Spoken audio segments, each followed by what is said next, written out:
주님만 모시고 살아가는 저와 여러분의 가정이 되시기를 축원합니다. 1852년도에 그 아프리카, 북부 아프리카 알제리라고 하는 나라가 있는데 거기에서 한 미국인이 사망을 했습니다. 그리고 31년이 지난 후에 미국에서 그 죽은 미국인을 이제 그 유해를 봉송하기 시작을 했어요.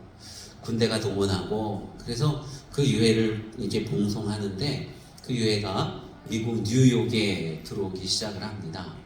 그때에 뉴욕 시장과 또 미국 대통령과 또 많은 그 미국 시민들이 모여서 그 유해 오는 것을 보고 환영을 하고 아주 또 감동을 하고 경의를 표하고 그리했어요.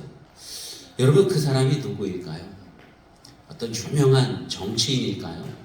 아니면은 군인? 아니면은 많은 사람들에게 존경을 받는 어떤 그 철학가? 사상가? 어떤 사람이었을까요? 그 사람은 극작가 겸 기자인 존 하워드 페인이라고 하는 사람입니다. 이 존 하워드 페인은 누구냐 하면은 우리가 가정에 다니면은 많이 부르는 노래가 있는데 즐거운 나의 집이라는 노래가 있어요. 영어로 홈, 스위트 홈이라고 하는 노래죠. 어렸을 때 많이 불렀습니다. 나중에 어른이 되어서도 가끔씩 부를 때가 있고 감동 섞여간 그런 그 목소리와 또 표정으로 우리가 부릅니다. 즐거운 곳에서는 날 오라 하여도 하는 그런 그 노래가 있는데요. 그 노래를 작사한 그런 작사가입니다. 미국에서는 그 노래가 얼마나 많이 유명하게 불려졌는지 미국 국가보다도 미국 국민들이 더 많이 사랑하는 그러한 노래라고 합니다. 미국 국민들이 어디를 가든지 늘 고향을 생각하고 집을 그리워하면서 불렀던 그 노래, 바로 즐거운 나의 집이라고 하는 노래예요. 그런 일화가 있습니다. 미국에 옛날에 그 노예 해방 때문에 남북 전쟁을 했었지 않습니까? 근데 남북 전쟁을 하면서 북군과 남군이 조그만 개천을 사이에 두고 서로 대치하고 있었어요. 낮에는 열심히 총질을 하면서 싸움을 싸우다가 밤이 되면 이제 어두워서 싸우지 못하고 쉬고 있었는데 어디선가 이 노래가 들려오는 거예요. 즐거운 곳에서는 날 오라 하여도 내 쉴 곳은 이렇게 하면서 이 노래가 불려옵니다. 그러다 보니까 그걸 듣는 사람들이 또 따라 부르게 되고 그러다가 한쪽 진영에서 크게 합창을 했어요. 그 노래가 적군의 진영까지 들려가게 됩니다. 그러니까 그곳에서도 또 같이 노래를 부르기 시작을 하고 나중에는 막 함께 그냥 양쪽 그 적군들끼리 서로 노래를 부르다가 그러다 한 사람 한 사람 그 개천으로 나오는 거예요. 그리고는 적군들과 함께 얼싸안고 손을 잡고 그 노래를 부르는 그러한 일들도 있었다고 합니다. 그만큼 많은 사랑을 받는 노래가 바로 이 즐거운 나의 집이라는 것이죠. 여러분, 왜 이 노래가 그렇게 많이 사랑을 받고 사람들에게 많이 불리워지고 그랬을까요? 어느 시대나 참으로 가정이라고 하는 것이 아주 중요하기 때문입니다. 중요하게 생각을 해서 부른 게 아니라 가정에 대한 그리움, 가정에 대한 어떤 애착, 가정에 대한 어떤 사랑, 이러한 것 때문에 그 노래가 많이 불리워졌다는 것이지요. 어떤 분이 이렇게 말합니다. 가정이야말로 고달픈 인생의 안식처요, 모든 싸움이 자취를 감추고 사랑이 싹트는 곳이요, 큰 사람이 작아지고 작은 사람이 커지는 곳이다. 가정은 안심하고 모든 것을 맡길 수 있으며 서로 의지하고 사랑하며 사랑을 받는 곳이다. 여러분, 어때요? 맞습니까? 동의하십니까? 가정은 사랑이 있는 곳, 가정은 평안이 있는 곳, 가정은 안심하고 모든 것을 맡길 수 있는 곳, 가정은 큰 사람이 작아지고 작은 사람이 커지는 곳. 참 맞는 말인 것 같아요. 영국 소설가인 로버트 조지 웰스라고 하는 사람이 그렇게 이야기를 했던 것입니다. 그게 가정의 본 모습이고 가정의 원래 그 모습일 것입니다. 그런데 어때요, 여러분? 오늘날 가정도 그렇습니까? 솔직하게 보면은 물론 가정에서 우리에게 주는 많은 평안함들이 있고 위로가 있고 많은 즐거움들이 있을 것입니다만 사실 또한 우리에게 많은 아픔을 주는 것도 역시 가정이 아니겠습니까? 우리를 속상하게 하고 우리를 슬프게 하고 우리를 괴롭게 하고 우리를 분노하게 하고 그러한 요소들이 정말로 가정에서 많이 나타나게 된다고 하는 것입니다.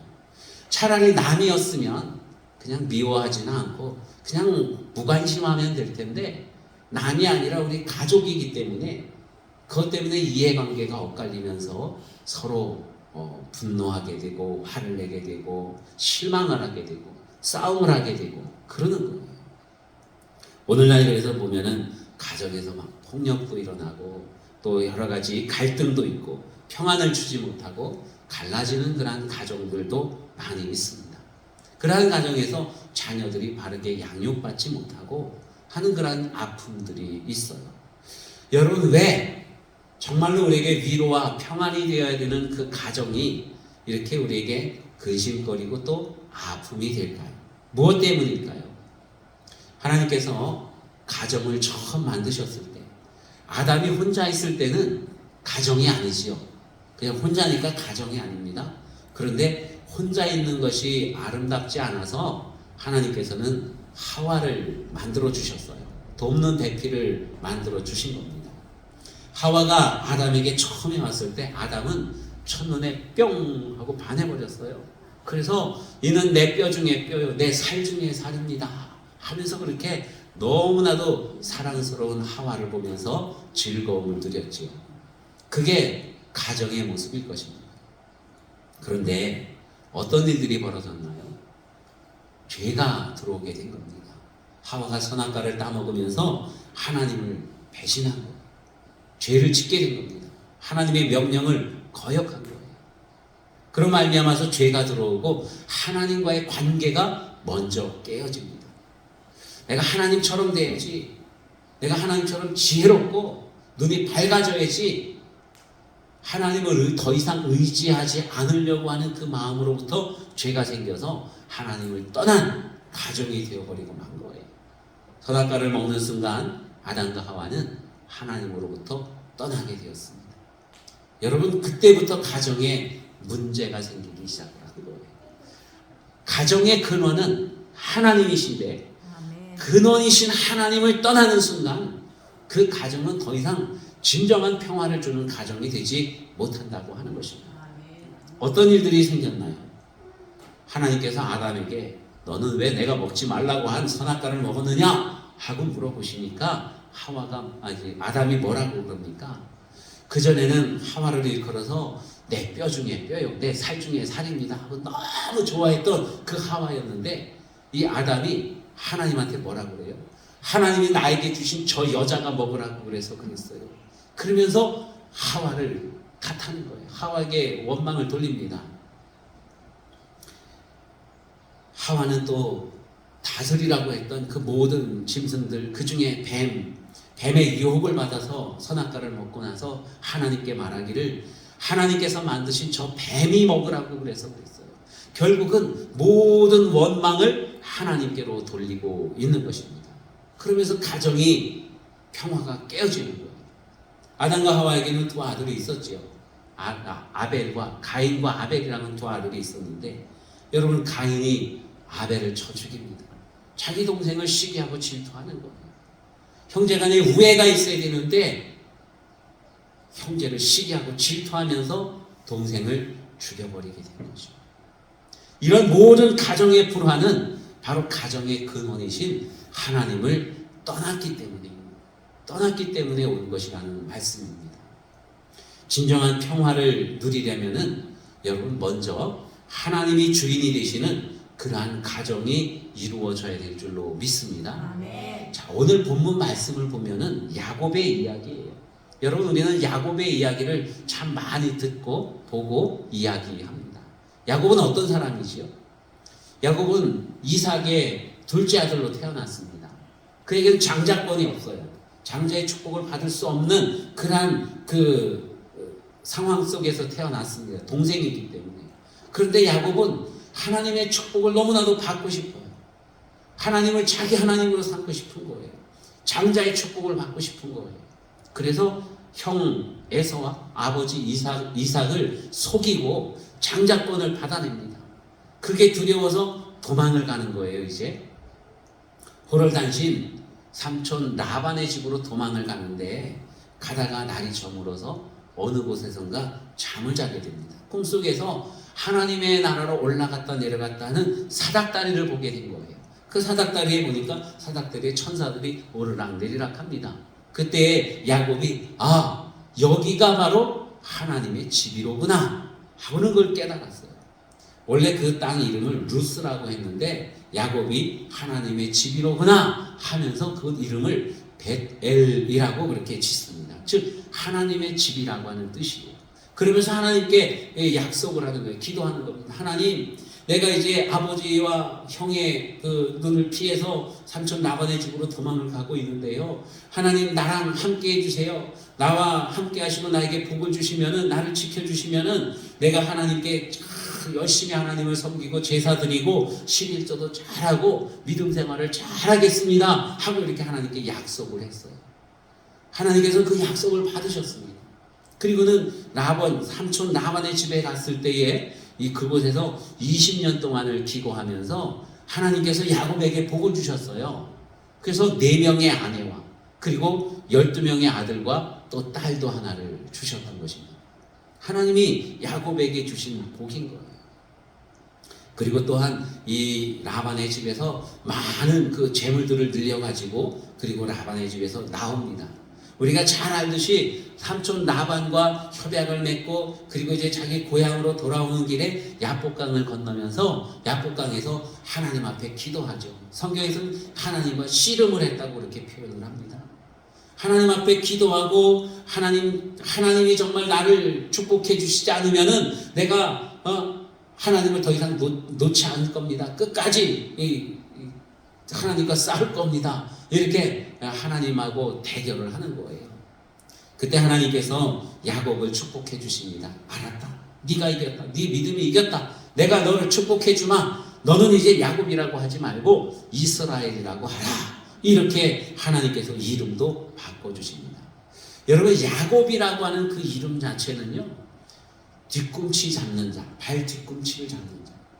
우리나라 말로 쉽게 말하면은 사기꾼이란 뜻이에요. 사기꾼, 협작꾼, 사기꾼, 뒤통수 치는 놈, 이런 의미를 가진 이름입니다. 지금까지는 그래 왔어요. 그리고 그렇게 살았습니다. 하나님이 함께 하셨지만은 아버지 이삭을 속이고 형 에서를 속였어요. 또 삼촌 라반의 집에 있으면서 삼촌 라반을 속이기도 한 거예요. 그래서 거부가 되었습니다. 지금까지는 그렇게 해서 부자가 되었지만 하나님께서 이제는 내가 너와 함께한다. 너를 축복한다. 내가 나와 싸워서 내가 이겼다. 그러니까 너의 이름을 이스라엘이라고 하라. 이렇게 해서 이스라엘이라는 이름을 가지고 고향 땅으로 돌아온 것입니다. 돌아오는 길에 세겜이라고 하는 곳에 도착을 했어요. 세겜이라고 하는 그 마을에는 세겜 사람들이 살고 있습니다. 세겜 추장이 살고 있고 그 마을 사람들이 살고 있고 추장 아들도 있었어요. 이 야곱이 가족들을 이끌고 그 근처 마을 근처에 와서 살면서 한 10년 정도를 머무르는데, 머무르는 동안에 세겜 사람들과 서로 왕래를 하겠죠. 이웃 마을 사람들이니까요. 다니면서 그 사람들하고 물물 교환도 하고 그 사람들하고 같이 식사도 하고 이야기도 나누고 아마 많이 그리했을 것입니다. 그런데 야곱에게는 딸이 하나 있었는데 레아가 야곱에게 낳아준 딸 디나라고 하는 딸이 있어요. 이 딸이 굉장히 아리따웠던 것 같아요. 이 딸이 이제 성장을 하면서 이 사춘기쯤 되고 좀 지나고 그러니까 여러 가지 호기심도 많겠죠. 세겜 사람들 마을에 가서 거기 가서 많이 어울려서 놀고 있는 겁니다. 지금까지는 보지도 못했던, 경험하지도 못했던 그러한 좋은 그런 어떤 이런 문화들, 노래들, 춤들, 이런 게 세겜에는 많이 있는 거예요. 장신구들도 있고 이 어떤 그 소녀들이 정말 반할 만한 그런 일들이 많이 있습니다. 그러니까 디나가 가서 거기 가서 많이 이렇게 보고 있어요.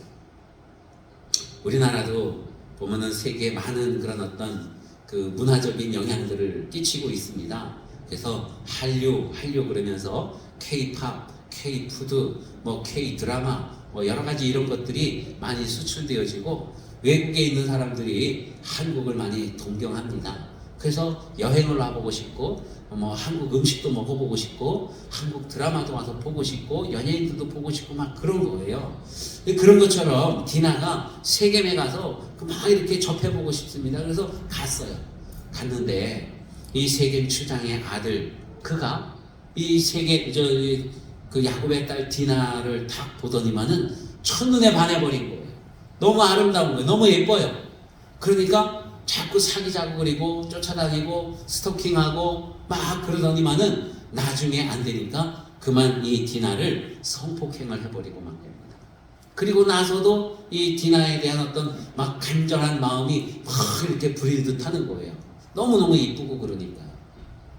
그래서 어떻게 해야 되나 고민을 하다가 자기 아버지에게 이야기하고 그러면은 디나를 며느리로 삼으십시오. 뭐 나에게 아내로 삼게 해주세요. 결혼을 하게 해주세요. 이렇게 혼인을 맺게 하자는 그러한 제안을 합니다. 여러분 야곱이 그 이야기를 듣고는 가슴이 철렁 내려앉았어요. 어떻게 보면은 이 야곱이 그 가정이 세겜 사람들에게 큰 모욕을 당한 거거든요. 수치를 당한 거예요. 그러니까 속에 부글부글 끓어오르지만 세겜 큰 마을이고 사람들이 많이 있습니다. 야곱은 뭐 한 가족을 이뤘다 해도 인원이 한계가 있잖아요. 싸움이 붙으면은 야곱은 분명히 멸망당할 게 뻔합니다. 그러니까 억울해도 분해도 삭히고 있어요. 부글부글 끓어오르는 걸 참고 있습니다. 그때 이 세겜 사람들이 와갖고 같이 우리 혼인을 맺읍시다. 우리 어울려 삽시다. 그러니까 이제 야곱이 말하기를 우리는 우리와 같이 할례를 받지 않은 사람들하고는 사귈 수가 없습니다. 우리와 사귀고 싶다면 당신들도 할례를 받으십시오. 하고 이렇게 얘기를 해요. 그러니까 이 세겜 사람들이 서로 의논을 해요. 야곱과 함께 저 사람은 하나님이 함께하는 사람이라 막 복이 막 넘쳐나는 것 보니까 우리가 저 사람과 함께 어울리면은 우리도 복을 받을 것 같아. 그러기 위해서는 우리가 할례를 받아야 된대. 그러니까 이 세겜 사람들이 좋아. 그래갖고 다 할례를 받았어요. 여러분 할례가 뭔지 아시죠? 우리 여성분들도 아시죠? 할례를 받으면 요즘은 뭐 이제 이렇게 마취도 하고 뭐 진통제도 있고 그래서 괜찮습니다만은 할례를 받으면은 많이 아픕니다. 상당히 아파요. 한 3일쯤 되었을 때가 제일 많이 아프다고 그래요. 세겜 사람들이 다 같이 할례를 받고 3일이 지났을 때 야곱의 아들들 중에 레위와 시몬이라고 하는 아들이 있는데 이들이 아주 성격이 급해요. 포악합니다. 그들이 칼을 가지고 가서 이 세겜 사람들은 할례를 받아서 아파서 끙끙 앓고 있을 때에 가서 그들의 남자들을 다 죽여버린 거예요. 어떻게 보면은 속이 시원하다 이럴 수 있겠지만은 여러분 얼마나 큰 일을 저지른 것 아니겠습니까? 세겜 사람들은 죽였지만은 그 주변에 많은 다른 사람들도 있는데 어떻게 보면 전범 국가가 되어버리고 만 거예요. 연합해서 이웃마을 사람들이 다 공격을 해올 수 있습니다. 그러면은 이제 야곱은 가정이 다 그냥 죽어버리고 없을 거예요. 야곱이 큰 고민을 합니다. 두렵습니다. 도대체 왜 이런 일들이 있었을까? 여러분 하나님께서 야곱과 함께 하신다고 말씀을 하셨는데 왜 그 가정에 이런 수치스러운 일과 이 두려운 일들이 한꺼번에 확 몰려오느냐 하는 거예요. 무엇 때문일까요, 여러분? 여러분 가정에 왜 어려움이 온다 그랬어요? 가정의 근원이신 하나님을 떠나게 되면은 그 가정에는 참 평안이 없습니다. 진정한 안식을 가정에서 누릴 수가 없다고 하는 거예요. 가정의 위기가 닥쳐온 그 원인은 바로 야곱이 그동안 하나님을 멀리했기 때문이라는 겁니다. 바로 전에만 해도 10년 전만 해도 야곱은 정말 믿음의 사람이고 하나님만 붙들고 살아가는 사람이었거든요. 그런데 이 가나안 땅에 들어와서 세겜 사람들 옆에 살면서 그들의 문화에 젖어서 하나님을 잊어버리고 살았던 거예요. 세겜 사람들이 섬기는 우상들을 가져다 섬기기도 하고, 세겜 사람들이 즐기는 걸 가져다 즐기기도 하고, 그 문화에 푹 빠져가지고 하나님을 잊어버리고 살았다고 하는 것입니다. 그는 분명히 베델에서 하나님께 약속을 했거든요. 하나님께서 나에게 복을 주시면 내가 하나님을 잘 섬기고 하나님 앞에 제사 드리고 하나님 앞에 11조하고 하나님만 섬기는 그러한 사람이 되겠습니다 하고 이렇게 약속을 했는데, 하나님께서는 약속을 지키셔서 그에게 부자가 되게 해주셨는데 야곱은 그 약속을 잊어버렸던 거예요. 그리고는 하나님보다 세상 문화에 더 몰두했다고 하는 것입니다. 사랑하는 성도 여러분, 여러분은 하나님하고 어떤 약속을 하셨습니까? 하나님, 내가 하나님께 정말로 잘하겠습니다. 하나님께 예배를 잘 드리겠습니다. 하나님 말씀 잘 읽고 묵상하고 순종하겠습니다. 하나님 앞에 예물을 잘 드리겠습니다. 하나님 말씀대로 나가서 영혼 구원하는 일에 열심을 내겠습니다. 여러분, 우리는 다 아마 그런 약속들을 하셨을 거예요. 그런데 지금은 어떤가요, 여러분? 등 따숩고 배부르고 우리가 즐길 만한 문화들도 많고 여러 가지 우리의 마음을 유혹하는 그런 일들이 세상에 얼마나 많이 널려져 있는지 모릅니다. 그거 누리고 그거 즐기고 그거 또 차지하려고 이러면서 우리는 하나님을 어느샌가 잊어버리고 살아가고 있어요. 주님 앞에 나와 예배를 드리면서도 하나님이 주인이 되셔야 되는데 하나님이 주인이 되시는 게 아니라 내가 주인이 되고 내 기도 제목이 더 우선시 되어지는, 여러분, 그러한 모습 속에서 우리가 신앙생활하고 있지는 않습니까? 이 야곱의 할머니 사라예요. 자, 사라가 아브라함의 아내잖아요. 하나님께서 아브라함에게 나타나서 사라를 통해서 너에게 자손을 주겠다 약속을 하셨거든요. 그런데 이 사라가 하나님의 그 말씀을 듣고도 시간이 좀 지체되어지니까 믿지를 않는 거예요. 불신앙을 하게 됩니다. 하나님이 주신다고 약속은 하셨는데 안 주시나 보다. 나는 이제 아이를 낳을 수가 없고 우리 영감한테 아이를 하나 선물을 하려면은 첩을 하나 줘야겠구나. 그래서 이 사라가 자기의 몸종인 하갈을 아브라함에게 첩으로 준 거예요. 그래서 하갈이 아브라함과 잠자리를 하고 아이를 낳습니다. 그 낳은 아이들이 누구냐면은 바로 이스마엘이라고 하는 아들이에요.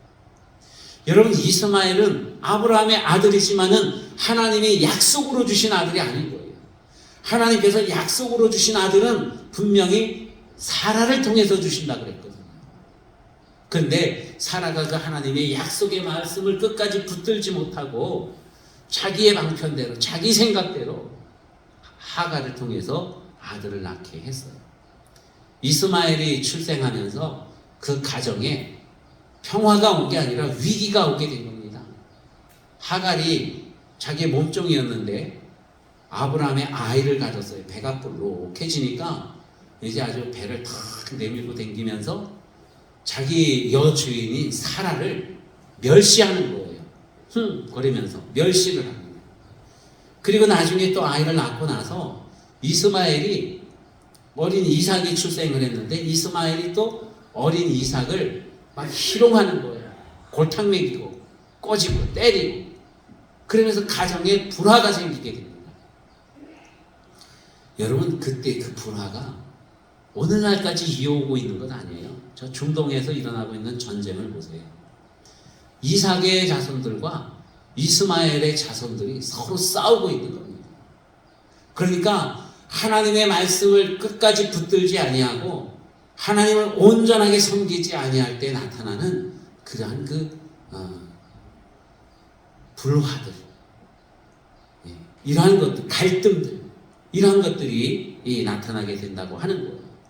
우리의 가정에서 일어나고 있는 모든 불화의 그 모습들도 근본적으로는 여러분, 우리 가정의 주인이 하나님이셔야 되는데 그리하지 않기 때문에 일어나는 일들이라고 하는 것입니다. 야곱이 그것을 알았어요. 어떻게 알았느냐? 야곱이 그냥 스스로 아는 게 아니죠. 야곱이 그렇게 똑똑한 사람은 아니었던 것 같아요.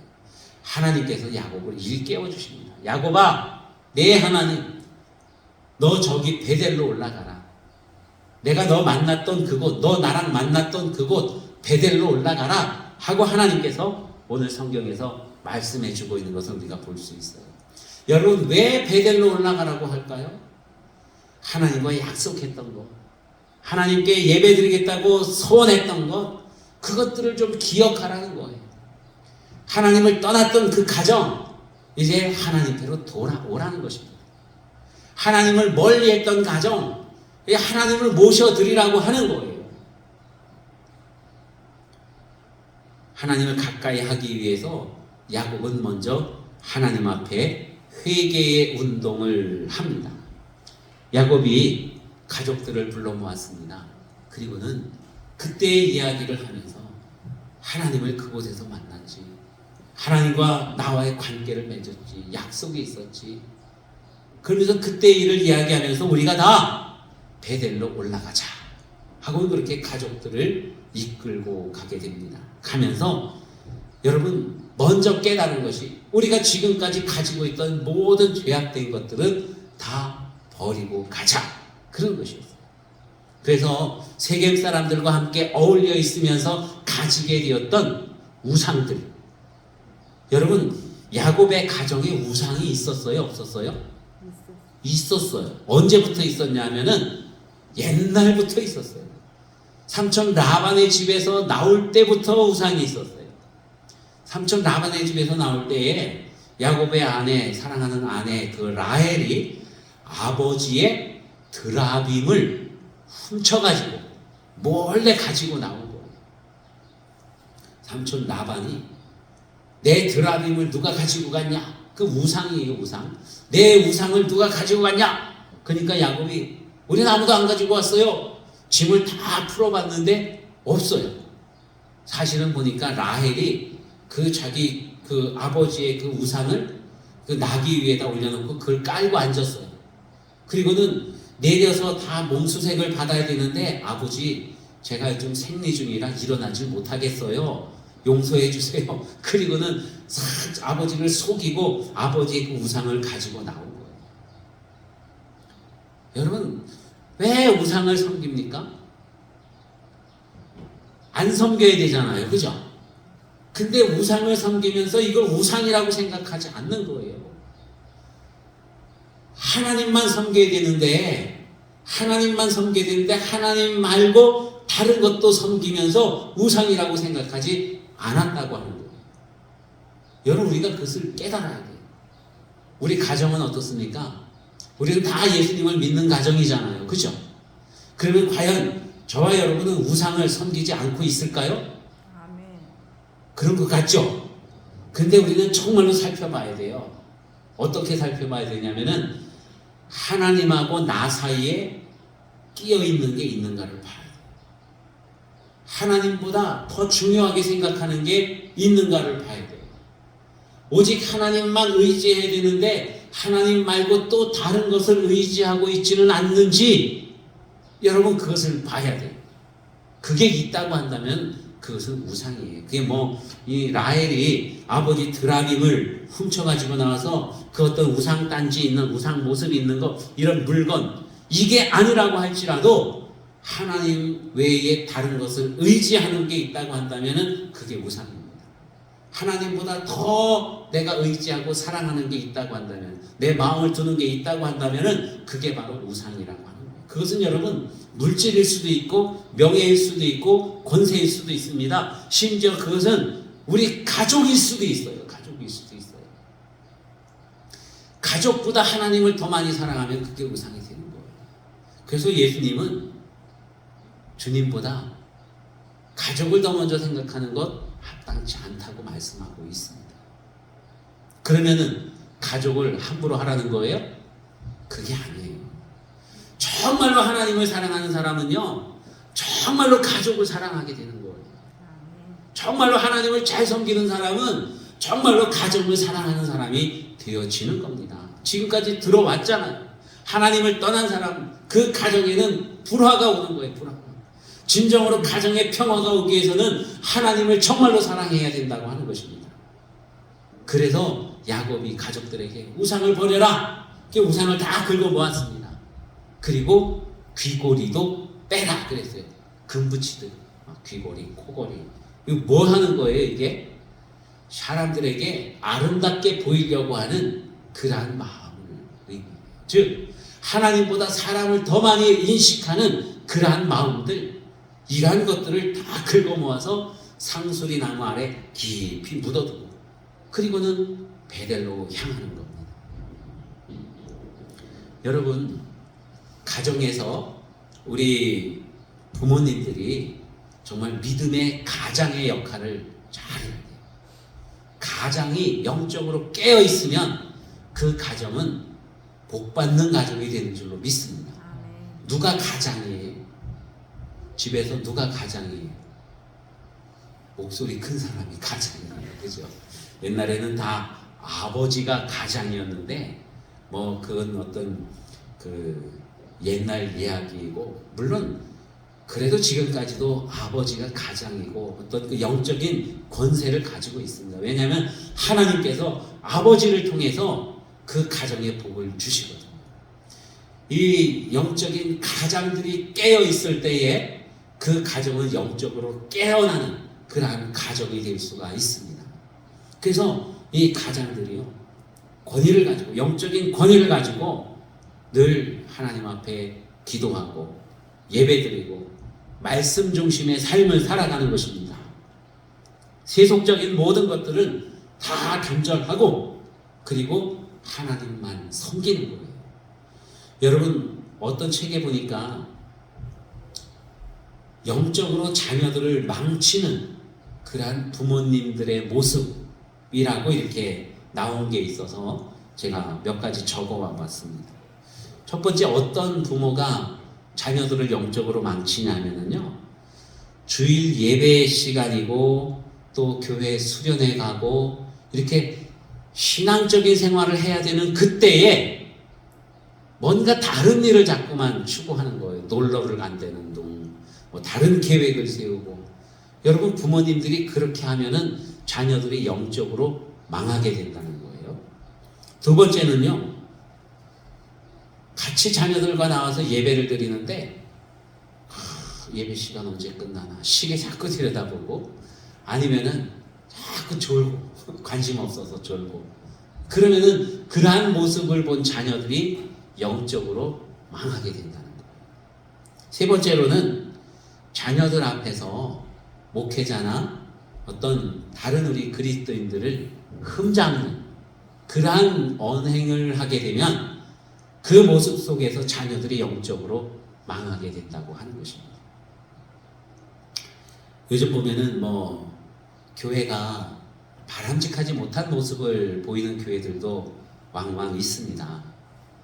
그냥 막 팽창하려고 하고, 뭐 또 여러 가지 어떤 그 물질적인 요소만 많이 강조하고, 뭐 그렇게 해갖고 모범이 되지 않는 그러한 교회의 모습들이 있는데, 가끔 이제 유튜브 보면은 그러한 것들에 대해서 너무 이렇게 막 험하고 험담하고 막 이런 분들이 있어요. 그런 모습들을 보면은 제가 참 마음이 아파요. 그리스도인들이 그런 모습을 보면서, 물론 잘못된 것을 지적하는 것이지만은 그 모습을 보면서 마음속에 어떤 생각이 일어날까요? 교회에 대한 부정적인 마음을 갖게 된다는 겁니다. 목회자에 대한 어떤 불신을 품게 되고, 그리 되면 그것을 보는 사람들은 교회를 떠나게 되는 거예요. 어디 바람직한 교회를 찾는 게 아니라 아예 교회를 떠나게 된다고 하는 사실입니다. 그래서 자녀들 앞에서 목회자나 또한 교회 어떤 다른 분들을 이렇게 험담하고 하는 그러한 일들은 절대적으로 하지 말아야 된다는 거예요. 이게 자녀들뿐만이 아니라 내게 어떤 영적인 영향을 받는 모든 사람들 앞에서 그러한 행동들을 해서는 안 된다는 것입니다. 네 번째로는 이제 신앙생활을 열심히 하면서도 그 하나님 앞에 예물을 드리는 데 있어서 아주 인색하게 하고 또 그것을 잘 제대로 이행하지 않는 그러한 모습들이 자녀들의 믿음을 망가뜨린다고 하는 겁니다.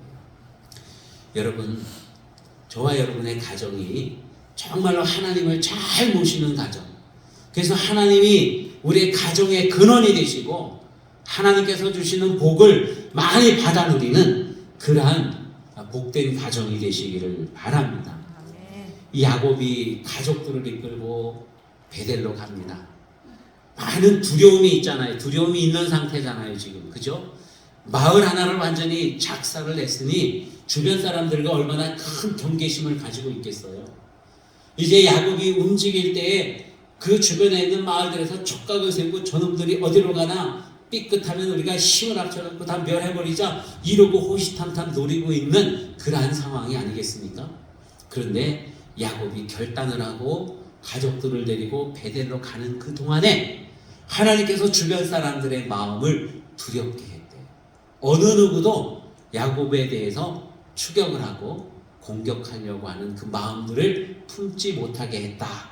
주님께서 그렇게 말씀하고 있습니다. 여러분, 우리 가정이 정말로 온전한 가정, 하나님께서 함께 하셔서 복된 가정, 화목하고 진정한 평안과 안식을 주는 그러한 가정이 되려면요, 베델의 가정이 돼야 돼요. 자, 베델, 하나님의 집이에요. 우리 가정, 하나님의 집이 돼야 될 줄로 믿습니다. 저와 여러분의 가정이 다 하나님을 모시는 하나님의 집, 베델의 가정이 되어지는 그러한 놀라운 역사가 있기를 축원합니다.